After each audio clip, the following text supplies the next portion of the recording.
have to be honest, I don't even know why I'm filming this. It snowed quite a bit yesterday. Basically snowed the whole day. And today you're looking outside and it's like 5 degrees and well, you can see there's like, it's quite bright outside despite the layer of clouds. And I don't know why, but yesterday I went to sleep at around 11 and today I woke up at 1 o'clock. I didn't wake up at 1, I woke up before a couple of times, but I managed to get out of bed at 1 o'clock. I mean,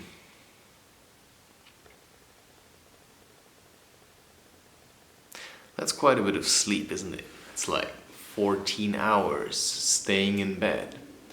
And then I get up today and I feel like, hey, now you slept a lot, and now you should be, energized. But I just feel like I need to sleep even more.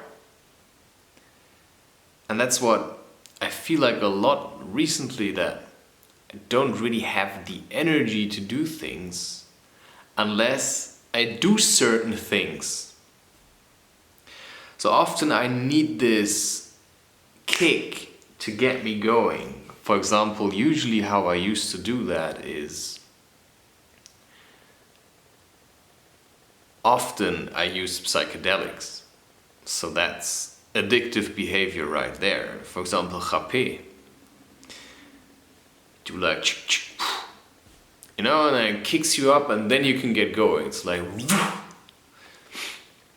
but in the end it's like a crash. And that's more or less the same thing that I then also did before I discovered p.p.p.s. I did it with cannabis. When I would feel depressed, I would take 2 to 3 hits from a pure joint. And then suddenly I had the energy, right suddenly I remembered, you could say like this. I remembered to be active, sometimes I went running, sometimes I went walking, sometimes I went like taking pictures, doing photography, and sometimes I would slackline or turn on the music and dance. So it's like quite addictive behavior because you want to have a certain mindset and then you use whatever you have available to get there instead of getting there by yourself. And in the last couple of months, I don't know since when, it's like the last 4 to 5, 6, 7 months, I used less psychedelics than ever before. And when I didn't have anything like cannabis or mushrooms, what did I do then? I used instead, for example, cacao, ceremonial cacao. And if I didn't have that, well, I started to use sugar or pornography. And these are usually the things that as soon as I feel like I'm low, I'm getting down, like I'm tiring, I use something to quickly shoot me up again so that I can do something or that I can continue. And for example, right now I feel like I ought to be working.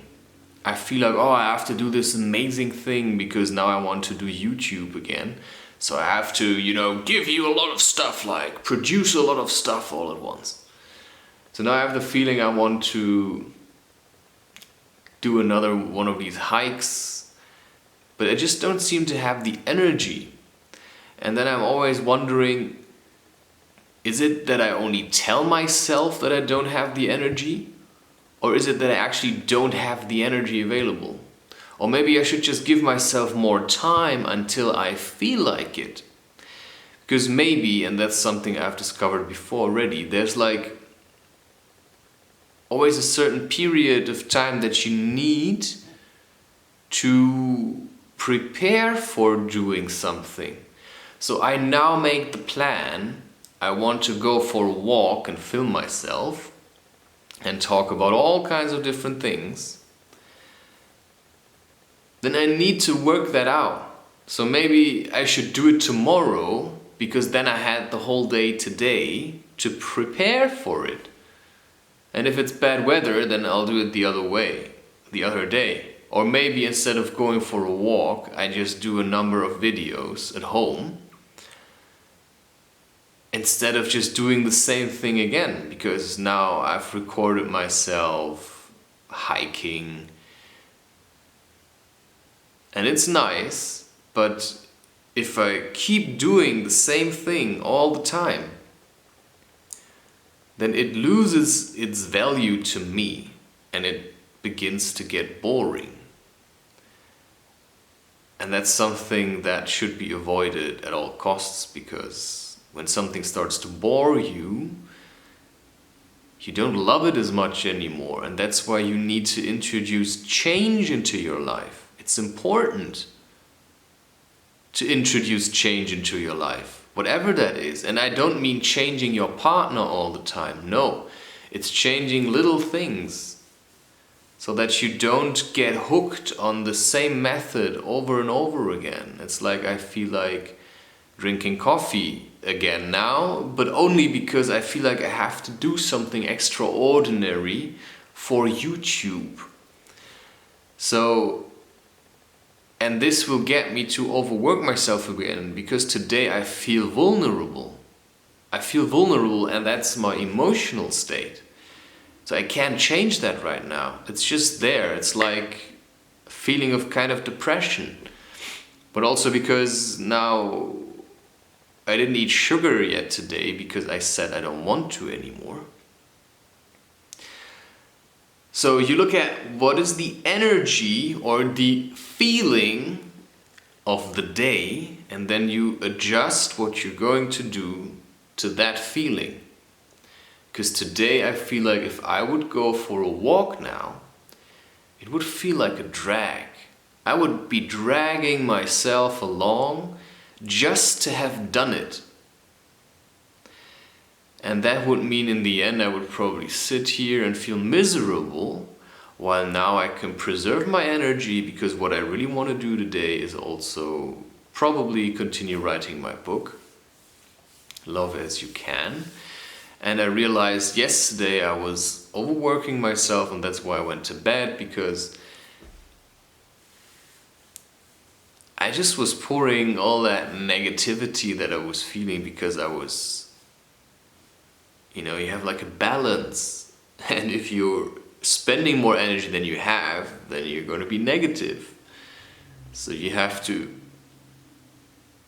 get that balance again, that you have actually energy to spend on some things.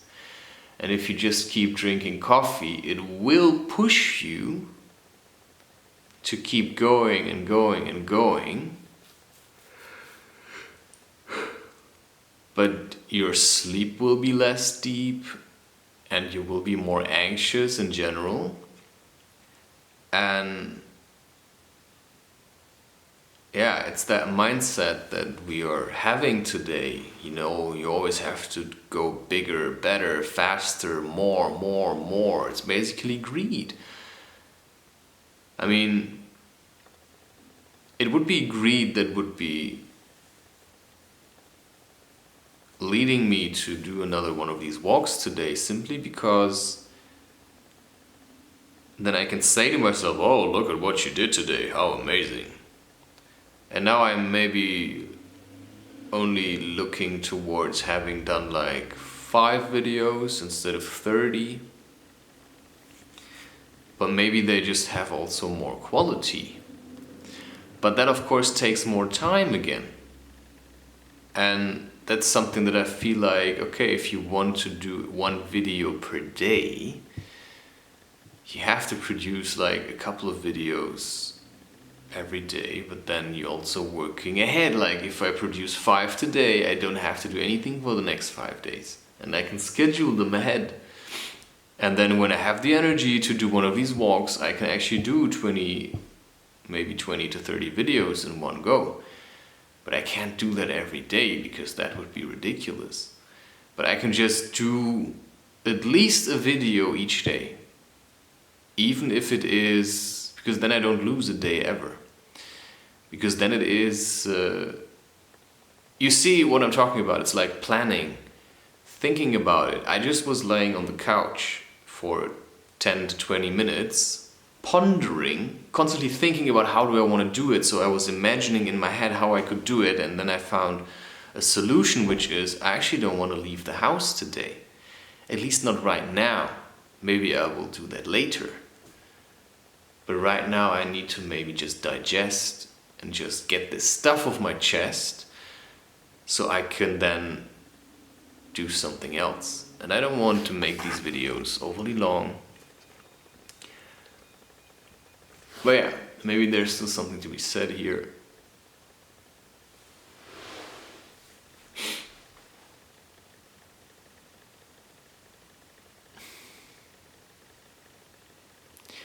Yeah, I think it's also has a lot to do with frustration, feeling like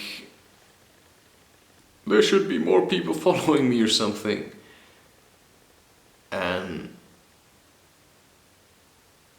feeling like you're not getting anywhere. But yeah, change is always happening slowly. So I'm trying to rush through the video because instead of just enjoying filming myself,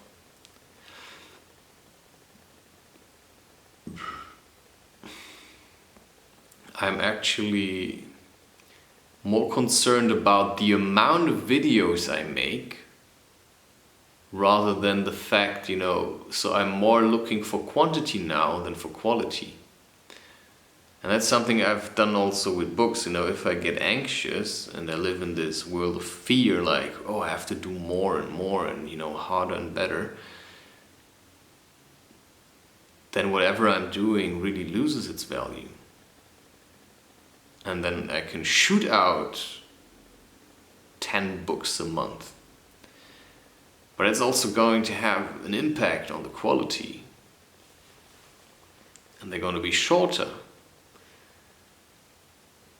But also a matter of learning, of practice. Of course, you're going to be able to make more videos once you have the experience of how to make them. And of course, you're going to be writing books faster once you know how to write books. And of course, slacklining is not going to be as hard anymore once you know how to do it. Just with cycling. But then the thing is, once you know how to do it, you can just do it. Because everything also takes practice. Everything takes practice. And that's why I started with slacklining again, and I introduced new exercises where I like stand on one foot and I grab my foot and I grab the other foot with my hand. So it's harder to balance, and I go into this like knee posture. So you introduce change into the things that you do. When you realize that they start to bore you, you have to increase the challenge. So you wait till you have gotten to a point where it becomes easy, and then you make it hard again by doing it somewhat different. And I think then it gets also back its value.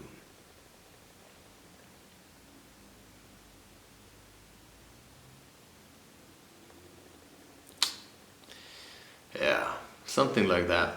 Something along those lines.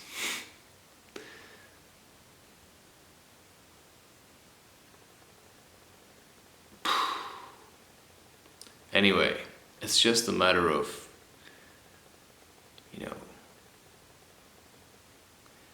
trying to become stable and figuring out what works for you and not what others want from you. Because a lot of times people expect things from you that it works for them, but it may not work for you. So whatever I'm doing may work for you and may not work for you. It works for me, and that's important. And maybe you feel a lot of resistance when I tell you what works for me, and that might just be a hint to you that it's not something that's good for you. So you just figure that out along the way. And also grant yourself some slack, right? Like, slow it down a bit. Jesus, I really want to drink coffee right now. Although I know last time I drank it, it quite backfired a lot. Plus, I don't really want to drink it because I want to stay away from these highly addictive things. And that includes sugar, and that includes coffee. At least on a daily basis. So I didn't really feel like drinking coffee the last couple of days. But I often doubt myself. Like, should I do it now? So still, there's a lot of insecurity that I have on some days, while on others it's quite easy. But I'm also still figuring out what's the right amount of work, how to do it. And I also do know that in the last couple of days I was quite anxious about a lot of topics and still trying to push on and continue to work and write books. So yeah, I did watch some porn. And that drains you. But the thing is, there was also a reason why I did that, because I had the feeling I couldn't hold all this energy that I had. Sometimes it's just too much if I don't masturbate for a couple of weeks. At one point I have so much energy I don't know what to do with it anymore. And then I just feel like, holy shit, I'm just going insane. It's too much. I cannot take it anymore. And that's of course when we go into the realms of spirituality and kundalini. Because it's building up. If you don't spend your energy, it's gonna build up. And maybe I just don't have enough things that I can spend it on. If I would have a wife and children, I think I would be wanting to have more energy available. So there would be a definite reason not to ever watch porn or masturbate. But right now it's just being creative also takes a lot of, I don't know, it makes you also tired at some point. And if you on the one hand feel really tired and exhausted, but on the other hand you feel like, but you can't sleep, it's like really confusing. What should I do now? So sometimes I just do exactly the things that I should not do maybe, just so that I can just sleep it off. Just wait till something else comes up. And in any case, whatever I did, it resulted in me making this video. So I can't really be mad about myself because something is happening.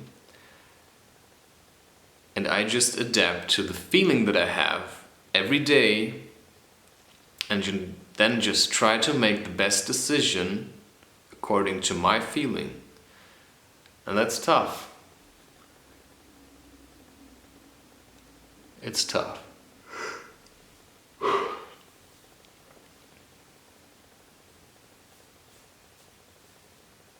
Yeah, I think that's it.